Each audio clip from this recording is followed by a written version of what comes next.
Hello বন্ধুরা, এই কনকনে ঠান্ডায় তোমরা কেমন আছো? সে যত ঠান্ডাই পড়ুক, আমাদের তো রান্নাবাড়ি খাওয়া দাওয়া করতেই হবে, সেটা তো আর বন্ধ থাকবে না।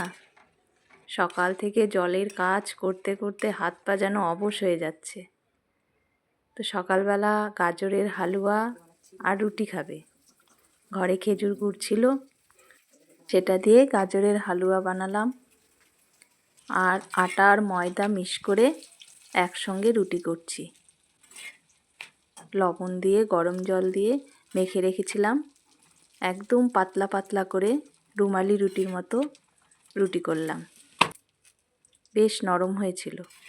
দুপুরবেলা ভাত খেলে রাত্রেবেলা আর ভাত খেতে চায় না, তখন আবার এই রুটি না হলে পরোটা, কোনো সবজি এগুলোই করি।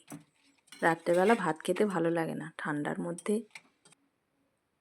গরম গরম রুটি আমার হয়ে গেল, সাথে বেগুন ভেজেছিলাম, বেগুন ভাজা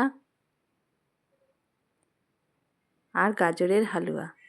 এই দিয়ে তো সকালকার টিফিনটা হয়ে গেল। এরপর আবার দুপুরে রান্নাবান্না। আবার দেখা হবে নেক্সট ভিডিওতে। রাধে রাধে।